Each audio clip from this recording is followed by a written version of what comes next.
Alright, now it's time for another Pokemon BW Rival Destinies review, episode 8. 8, the Lonely Deino. Yes, it's pronounced Dino, sort of like how I thought it was going to be Dino, but it's got the I in its name, one in German. And so, definitely going to be a lot of focus on how characters are handled this one, especially since this was definitely a very Irish-centric episode.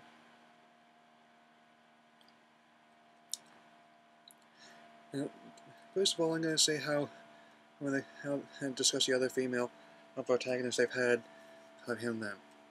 And Misty, she's been wanted to be a water Pokemon master. Most times you asked her, and she definitely got that.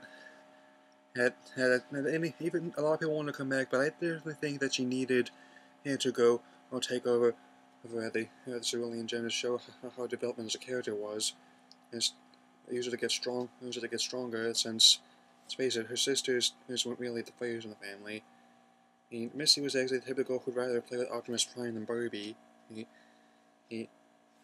But when she came back, she definitely seen a lot stronger when she made those appearances as in the Advanced generation. And now, is May. She was essentially the female Ash.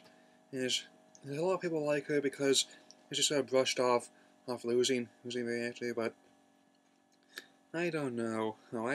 Most people I met don't deal with losing in such a passive manner. In fact, and they also kind of gave us some very stereotypical traits. It's like wanting to go shopping for clothes, who's want to eat everything every time he's had a break in the training. I'm just really disappointed with that, because there's a counterpart in the game, Sapphire, didn't come off that way.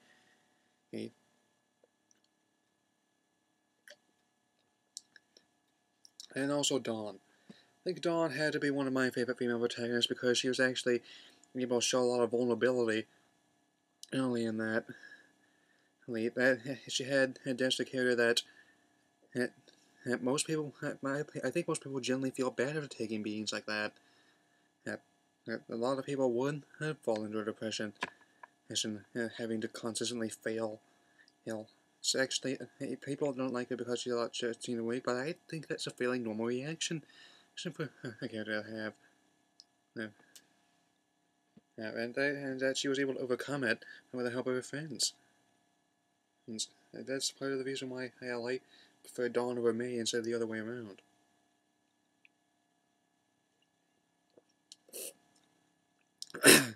Alright, now on to what I think of Iris as a character.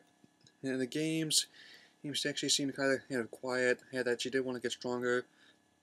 The anime has definitely made her very snarky. This whole, oh, you're such a kid. Hey, you're such a kid. Just making him shades out of everything. But other episodes have showcased that she does want to get better as Dragon Master. She's definitely had the most clear-cut goal of any of the female protagonists so far. And this episode is what showcases that.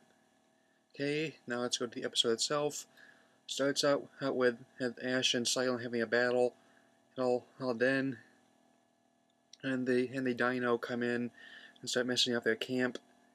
And we have and also, if you've definitely seen the show, Ash really likes to eat, and that really pissed him off when they got under the food.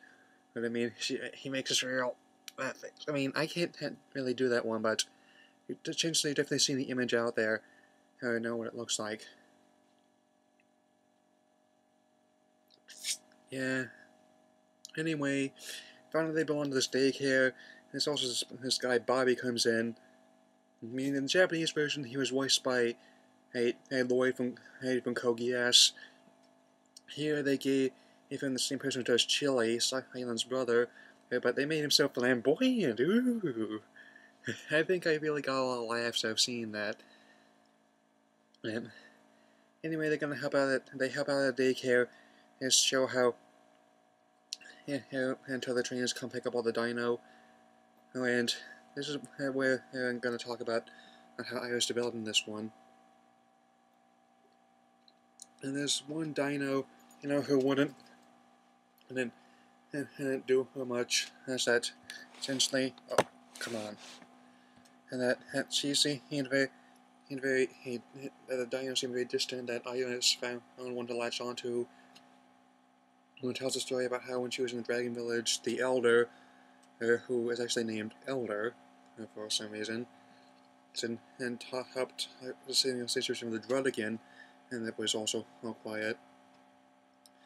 And anyway, I think that actually shows another side of a character, that she does genuinely want, despite the fact that he does act like all snotty, she does genuinely care for the people and Pokemon around her, and that she wants to better herself as a trainer by doing this. And she stays out all night with a dino trying to get her to eat. I really, and also they're all working so hard to make sure they're all right.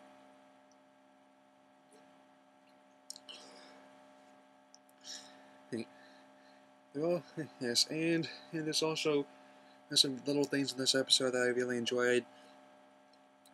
Two of the dino trainers, it kind of look like a form version of Paul. I mean, Paul in Dino Post series, he definitely has caused some of the most heated arguments. Some people like him because he's so tough and stern, and I personally think that he's kind of like in this big sociopath, which is surprising to see how he's based on Silver from the games. I personally like to think that one of those trainers is him all mellowed out, taking some time off from training after he lost to Ash at survival at the end of Sinnoh League Victors. Is that they need to mellow out, change something about him. And there's also a turn of the character, the Usopp sort of fake rapper character that was in that one episode of Advanced Battle. He doesn't really officially have a name in this country, but in Japan he's called Jump, and definitely he does jump. It's supposed to make you. Anyway, yeah, that amused me a lot, and he had a fungus. So just taking the place of Voltorb as a part of the games. He's a Pokeball stand-in, and in case you get lucky. I really enjoyed the animation of this one, and I thought it was a huge, vast improvement over last week's episode. In fact, some people liked it, and if you do it, I'm not going to stop you from continuing to like it. And I mean, look at this. But in a way, I could have explained it better. I mean, look at this. Kind of have nicked X-Ray anyway when I threw him on the table after doing the rant in last week's episode. So cracked his tail a bit. Sorry, Scraggy. It's not your fault. Yes, I know, being 20 and still liking Pokemon, I can't be like that, but I can comfortably admit to that.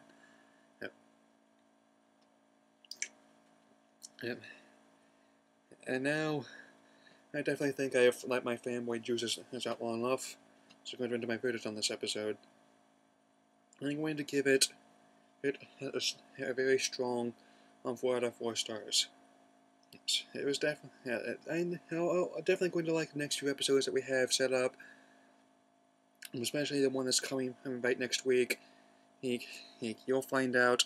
I don't know if you've seen the Japanese version. You'll probably already know why I like it. Anyway, that's all I have to say, and I'll see you later.